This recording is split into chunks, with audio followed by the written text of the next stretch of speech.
안녕하세요. 주토피아 채널의 제이입니다. 오늘은 개인연금 투자일지 2023년 12월 알아보겠습니다. 개인연금 투자일지는 매년 400만원씩 매월 34만원씩 개인연금 계좌로 적립식으로 저축을 해서요. ETF로 자산 배분 포트폴리오를 꾸려서 투자를 하고 있고 매월 적립 후에 포트폴리오 리밸런싱을 하고 있습니다. 개인연금 계좌 수익 2023년 12월 기준으로 수익률 살펴보면 2023년 12월 27일 기준으로 연수익률은 14.8%, 연수익금은 642만원이고요. 개인연금 투자일지를 유튜브에 올리기 시작한 게 2020년 1월 1일이거든요. 그때서부터 누적수익 살펴보면 누적수익률은 16.97%, 누적수익금은 633만원입니다. 개인연금 자산 현황 그래프를 살펴보면 왼쪽에 있는 그래프에서 파란색은 납입원금, 붉은색은 누적수익, 노란색은 누적수익률을 선그래프로 나타낸 건데요. 이 파란색의 누적원금은 매월 일정 금액을 적립하고 있는 거고, 붉은색의 누적수익이 파란색 위로 올라가면 수익 중인 거고 파란색 아래로 내려오면 손실 중인 건데, 개인연금 투자일지를 2020년 1월 달부터 시작했는데 바로 3월 달에 코로나 위기가 터졌잖아요. 이때 3월 달에 개인연금 투자일지 MDD가 7% 정도 나왔거든요. 그래서 마이너스 7% 정도 이렇게 아래로 하락했다가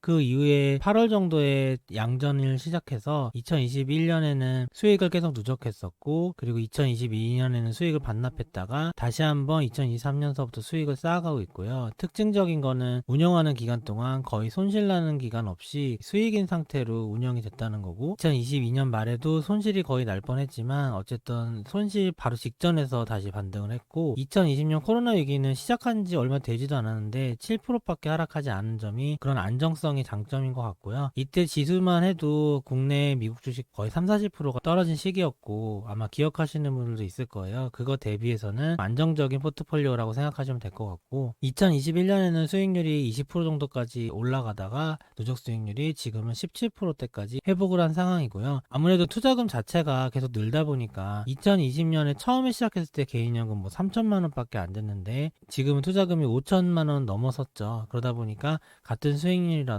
수익금 자체는 점점 커지고 있는 상황입니다. 앞으로도 마찬가지인데 개인연금의 총 자산이 늘어날수록 수익도 커지지만 손실 날 때 손실금도 커지기 때문에 손실폭을 줄이는 게 안정적인 투자의 관건이 될 것이고요. 그걸 자산 배분을 통해서 실현하고 있는 거라고 보시면 되고요. 2022년에는 자산 배분 투자 입장에서는 굉장히 어려웠던 해거든요. 채권 가격이 거의 60년 만에 최악으로 떨어졌던 해이기 때문에 그런 거고, 앞으로는 이런 식으로 떨어지기가 쉽진 않죠. 왜냐하면 2022년에는 40년 동안 이어진 디플레이션 사이클에서 제로에 가깝던 금리를 갑자기 5%로 1년 만에 올린 시기였기 때문에, 그래서 채권이 너무 떨어져서 자산배분 포트폴리오가 많이 안 좋았는데 이런 일이 계속 일어날 수는 없잖아요. 그러다 보니까 앞으로는 좀 더 안정적인 모습 보일 것 같고, 지난 영상들에서 알려드린 적 있는데 자산 배분 투자자 입장에서는 이 시기에 시작하면 좋을 것이다 라고 말씀드렸는데, 어떤 투자 방법이든 간에 수익률이 잘 나오고 완전히 빛을 볼 때는 그 투자법이 고점을 찍거나 뒷북일 가능성이 높고요. 2020년 1월 1일서부터 개인용 누적 자산 현황 살펴보면 2023년 12월 일치 기준 12월 27일 기준이고요. 투자원금은 4,529만원, 전달 대비 30만원 적립을 한 거고요. 투자 수익은 633만원으로 전달 대비 171만원이 늘었고, 그래서 총 자산은 5,162만원으로 전달 대비 200만원이 늘게 됐습니다. 이번 연도 목표가 5천만원의 총 자산을 넘었으면 했는데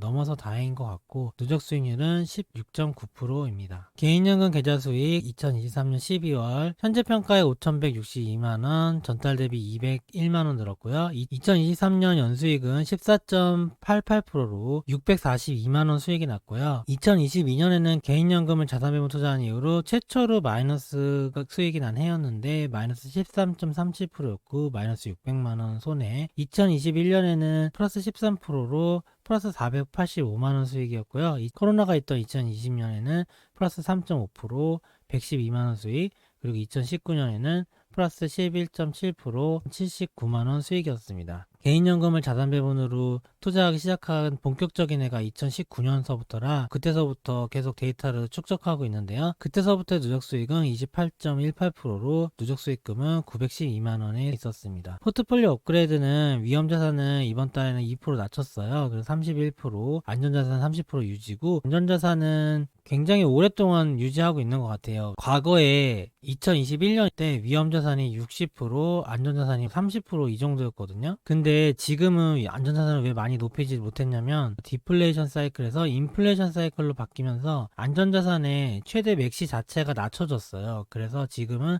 안전자산 높일 시기임에도 불구하고 과거 디플레이션 시기, 그러니까 2021년까지의 시기에 안전자산이 낮은 시기랑 안전자산 수치가 비슷한 거예요. 그러니까 그때는 디폴트 값이 안전자산이 높은 거고 지금 디폴트 값이 안전자산이 낮은 거기 때문에 안전자산 높인 시기에도 30%밖에 높이지 못한 거고, 그런 디폴트 변동값이 있다 보니까 안전자산을 높이는 시기지만 안전자산의 최종 비중은 그렇게 많이 높아지진 않은 거죠. 예를 들어서 금리 사이클상 지금이랑 같은 시기인 2019년 말 정도에는 안전자산은 50% 이상 채권을 가지고 있었는데 지금 30%라 보면 돼요. 그 차이가 인플레이션 시기냐 디플레이션 시기냐의 차이라고 볼 수 있고요. 인플레이션 사이클이 시작됐다는 거는 영상으로 많이 올려드렸어요. 저는 완전히 더 큰 틀, 그러니까 몇십 년 단위의 사이클 주기에도 대응을 하면서 자산 배분하고 있다고 보시면 됩니다. 그래서 금의 비중은 직전 사이클의 현재 시점 2019년 말에는 15%까지만 최대 높였었는데 지금은 안전자산의 높일 비중을 금과 현금으로 분산시킨 상황이거든요. 현금도 과거에는 10%가 최대였어요. 근데 지금 현금도 15%까지도 올릴 계획을 하고 있는 겁니다. 그래서 요번에 위험자산은 2% 낮춰서 현금을 2% 올리는 바람에 현금은 14%까지 올라갔고요. 지금 안전자산의 종목 교체를 하고 있거든요. 원래 타이거 미국채 10년 선물밖에 없어서 이때는 미국채 환노출 ETF가 적절한 게 이것밖에 없었기 때문에 이걸 했던 건데, 저는 중기채보다는 장기채를 더 좋아해요. 확실하게 디플레이션을 막아줄 수 있는 역할을 중기채보다 더 잘 해주기 때문이고요. 최근에 가격 흐름을 보시면 아시겠지만 확실히 중기채보다 장기채가 반등 시에는 훨씬 더 좋은 성적을 보여주죠. 그래서 당연히 일반 계좌에서는 TLT 위주로 하고 있는데 개인연금에서는 TLT를 할 수가 없었어요. 다 환 해지밖에 없었기 때문에. 근데 환 노출 ETF인 아리랑 미국채 30년 액티브 ETF가 최근에 나왔잖아요. 그래서 교체 매수를 하고 있어요. 타이거 미국채 10년 선물을 아리랑 미국채 30년 액티브로 교체하고 있고, 매도를 매달 5%씩 부분적으로 해서 지금은 15대 15까지 올라갔어요. 타이거 미국채 10년 선물 15%, 아리랑 미국채 30년 액티브가 15%인 상황이고, 앞으로 좀 더 매수해서 중기채 10, 장기채 20으로 할지는 지금 고민 중이에요. 아마 다음 달까지 고민을 완료해서 정할 것 같고, 지금도 나쁘진 않은 것 같아요. 반반 정도도. 인플레이션 사이클이기 때문에 장기채가 단기적으로는 효과가 좋은데 장기적으로는 지지부진할 수도 있죠. 2022년을 생각하면 돼요. 그러다 보니까 장기채 비중을 너무 높이는 것도 부담스러운 감이 있어요. 인플레이션 사이클에서는. 근데 금 같은 경우는 전고점을 뚫고 신고가를 형성할 거기 때문에 오히려 금의 비중은 많이 높여도 지금 부담을 하나도 느끼지 않고 있거든요. 이번 경제위기가 오기 전까지 위험자산 최종 목표는 30% 잡고 있는데 벌써 1%밖에 안 남았잖아요. 위험자산 낮출 때는 주식시장이 많이 반등했을 때는 2% 낮추고 주식시장이 반등하지 않으면 1% 낮추고 이런 식으로 했었거든요. 다음 달에도 주식시장이 반등하면 1% 낮춰서 30% 될 것 같고요. 그 이후에 25%까지 낮출지는 아직까지 정하진 않았어요. 25%는 위험자산이 너무 적은 감이 있고, 제가 자산 배분하면서 최종적으로 위험자산을 70%까지 높일 때도 있거든요. 그런 거 대비해서 최대값 대비 최하값이 너무 많이 격차가 나다 보니까 30 정도를 최종 목표로 하고 있고요. 금은 25%까지 멈췄죠. 나머지는 다 현금으로 들어갈 생각이에요. 커스턴의 달걀 모형으로 자산 배분 리뷰해드리면 2023년 12월 개인연금 투자일지 기준으로 11월 FOMC 이후로 A에서 B 구간이 확정이 됐어요. 11월 FOMC에서 금리 인상을 더 하지 않을 거라는 게 확정됐기 때문에 7월 달에 마지막으로 올렸거든요. 기준금리를요. 그래서 7월 FOMC가 금리 고점이 돼버렸고요. 이게 확정된 거죠. 지금은 A에서 B 구간이고, A에서 B 구간에는 위험자산의 마지막 반등이 일어나는데 B 구간에는 첫 번째 금리 인하가 일어나는 시점이에요. 지금 패드와치상으로,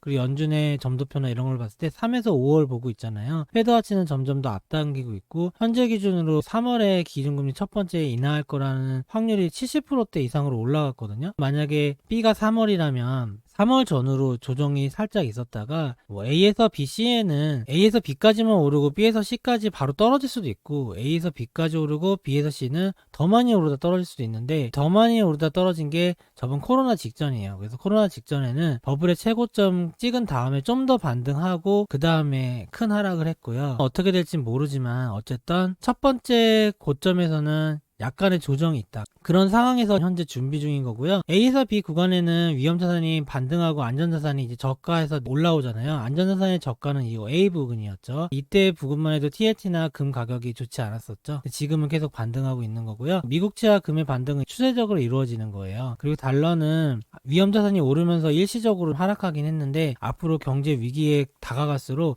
위기의식이 생기기 때문에 달러의 환율이 결국에 오르게 돼요. 그래서 달러도 곧 오를 거고, A에서 B 구간에는 아직까지는 덜 오른 안전자산과 금과 달러의 비중을 높이면 되는 거고요. 위험자산의 최종 목표 현재 30% 보고 있다는 겁니다. 개인용 투자일지를 2020년 1월서부터 올리다 보니까 지금 포스터의 달걀의 전체 그림을 한 바퀴 돌고 나서 여러분들에게 오픈해서 이 모든 과정을 다 알려드리고 있는 거거든요. 그러다 보니까 저는 직전 사이클이랑 비교가 아주 잘 되는 편이에요. 왜냐하면 다 기록이 있기 때문에. 여러분들도 제 영상에서 2020년 3월, 1월 영상을 찾아보시면 그때 개인용 투자일지 다 있으니까 위기 전에는 이런 분위기였구나, 위기 때는 이런 분위기였구나 아실 수가 있고요. 지금 2023년 11월인데 앞으로 경제위기 올 거죠. 그리고 B는 2023년 3월 기준으로 지금 예약이 돼 있잖아요. 직전 사이클로 따지면 이때가 2019년 1월이고요. 이때가 2019년 8월, 경제위기가 2020년 3월이었어요. 경제위기는 뭐라고 부르냐면은 연준이 B컷, 기준금리를 한 번에 0.5% 이상으로 내리는 걸 의미하고요. 이 B는 0.25% 처음 내리는 걸 의미하는 거예요. 나스닥 지수 월봉 그래프에다가 과거 사이클, 지금 사이클 비교해서 적어드리면 이렇게 네모 부분으로 표시된 게 A, B, C 구간이요. 붉은색 부분을 네모로 표시한 거예요. A, B, C 구간. 직전 사이클 기준으로 알려드리면 먼저 금리 고점 전에 나스닥이 고점을 찍고요. 금리 고점 전후로 조정이 있었어요. 이땐 전에 조정이 있었고요. 그리고 조정해서 반등을 하죠. 반등을 해서 전고점을 돌파해요. 그래서 지금이 딱 비슷한 시기거든요. 제가 화살표를 표시해놨어요. 이게 지금 시기랑 비슷하다. 그리고 지금으로 따지면 이 화살표, 이 부분이 과거 이 부분인 거예요. 그 이후에 첫 번째 금리 인하 B가 일어나거든요. 이 붉은색 음봉 보이시죠? 이렇게 한 달 동안 하락을 했어요. 근데 이 이후에 다시 반등해서 전고점을 재차 상승한 이후에 경제위기 터지기 전까지 오르다가 코로나 한두 달 전부터 크게 하락을 한 거예요. 이게 지난 사이클이고요. 지금도 보면 작년에 금리 고점이 7월 27일인데 7월 17일이 나스닥 고점이었거든요. 그런 식으로 나스닥 고점이 일어났고요. 그리고 크게 보면은 2021년에도 고점이 있었죠. 이 부분은 디플레이션 사이클에서 인플레이션 사이클로 넘어가는 40년 만에 과도기가 일어난 거잖아요. 그 과도기가 없었으면 아마 이 조정은 없었을 것 같아요. 그래서 이렇게 상승하다가 이런 모습을 그렸을 것 같은데 이 과도기 때문에 이렇게 큰 조정이 일어났다고 보이고 있어요. 어쨌든 조금은 다르지만 기본적인 운율은 비슷하다는 거 보시면서 프랙탈 비교 보시면 될 것 같아요. 금리 고점 전후로 조정이 있었고 그 다음에 다시 반등해서 전고점을 돌파했죠. 그리고 아직 B가 오기 전이에요. 근데 곧 B가 첫 번째 금리 인하가 올 거고 현재 3월 기준으로 생각하고 있으니까 이때쯤 정도의 조정이 한번 왔다가 그냥 여기서 쭉 떨어질 수도 있고 아니면 여기서 반등해서 전고점을 높이고, 이건 지난 사이클이랑 똑같이 가는 거죠. 높이고 다시 떨어질 수 있고, 확률은 반반이라고 보고 있어요. 과거처럼 될 확률이 높다고는 생각을 안 드는 게 지난 사이클은 디플레이션 사이클이었잖아요. 기준금리가 최저점에서 나스닥이 가장 힘셀 때 얘기고 지금은 나스닥이 그 정도 힘이 없어요. 지금 전고점 반등한 것만 봐도 과거에는 나스닥이 먼저 반등했거든요. 근데 지금은 다우지수가 먼저 반등했어요. 그러니까 이때는 성장주 사이클의 시기였고 이때는 가치주 사이클의 시기로 전환되고 있기 때문에 나스닥 지수가 나중에 이 B 이후로 크게 반등해서 과거처럼 이렇게 전고점을 높일지 안 높일지는 불확실해요. 근데 과거에 이런 적이 있었기 때문에 가능성은 열어두고 있지만 B 이후 조정으로 바로 큰 조정이 연이어서 일어날 확률도 있는 편이니까 그 부분은 참고해서 투자하시면 될 것 같습니다. 어쨌든 지금 A에서 B, C 구간은 안전자산을 확보하면서 대비하고 있는 거라서 이렇게 C 구간에서 주식시장이 하락할 때 안전자산이 많이 오르거든요. TLT 금 달러요. 그래서 그때 리밸런싱 매도하고 위험자산이 좀 떨어져 있으니까 위험자산이 하락한 거를 다시 모으시면 안정적으로 포트폴리오를 운영하실 수 있을 것 같고요. QQQ와 IF, GLD를 4월달 은행위기 이후서부터 계속 누적해서 그 달의 흐름을 추적하고 있는데 이거는 기준금리 고점과 A에서 B 구간을 확정짓기 위해서 했던 건데 이미 확정은 지어졌어요. 이렇게 보면 4월달에 은행위기 안 좋을 때 주식 안 좋고 금이랑 미국채 오르다가 4월 이후에 주식시장 반등이 일어났잖아요. 5, 6, 7월에는 주식시장은 좋았는데 금이랑 미국채는 안 좋았고 주식시장 오르고, 주식시장의 고점 이후에는 장기채 금리가 오르면서 주식도 떨어지고 채권도 떨어지고 금도 떨어지는 이런 하락이 일어났고요. 2022년 하락이랑 좀 비슷한 느낌이었는데 채권 금리 상승 때문에 이런 일이 일어났어요. 인플레이션 우려가 일시적인 거라는 거에서 벗어나서 장기 채권이 오른 거니까 장기적일 것이라는 우려로 번진 거죠. 그러다가 11월 FOMC가 기점이었는데 이렇게 3개월 4개월 하락한 다음에 현재 모든 자산이 다 반등하고 있고,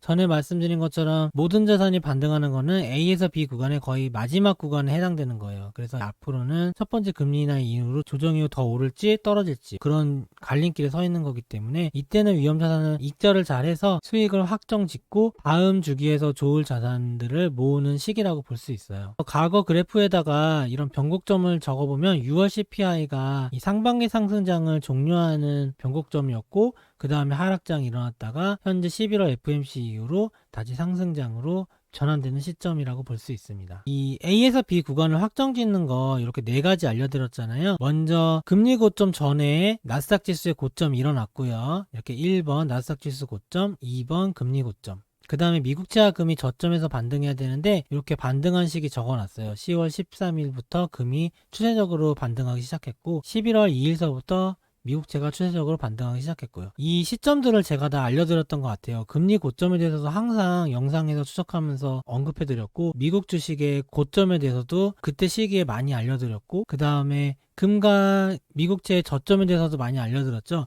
저는 요 4가지 포인트를 굉장히 중요하게 생각하기 때문에 그런 식으로 알려드린 거고요. 개인연금 자산 현황 2023년 12월 27일 미래셋 계좌 홈페이지 화면을 그대로 스크린샷을 찍어서 올린 거거든요. 참고하실 분은 참고하시면 될 것 같고요. 현재 위험자산 31%, 금 25%, 안전자산 30% 있고, 위험자산은 이렇게 주식 투자할 때 한 종목만 투자하는 게 아니라 저는 10종목에서 조금 더 투자하거든요. 원칙적으로 10종목이라고 생각하고서 포트폴리오를 짰어요. 그래서 위험자산의 10분의 1 정도가 한 종목의 비중으로 돼 있고요. 근데 하다 보니까 좀 더 하고 싶은 게 생기잖아요. 그럴 때는 하나를 반으로 쪼갰어요. 그래서 이렇게 비중은 위험자산의 10분의 1 비중이 있고 거기에 절반 비중이 있고 이런 식으로 돼 있고요. 그래서 어떤 종목은 3.1%, 어떤 종목은 1.55%씩 현재 비중에 맞춰서 리밸런싱을 한 거예요. 그리고 미국채는 원래 30%인데 몇 달 전만 해도 IEF밖에 없었죠. 근데 지금은 TLT가 15% 추가해서 반반이고, 금은 25%, 현금은 지금 계속 오르고 있는데 원화 현금은 5%에서 정지했어요. 나머지가 오르는 거는 다 달러로 올리고 있다고 보시면 돼요. 달러 현금과 금은 올해 초부터 편입했거든요. 그래서 올해 초부터 편입한 금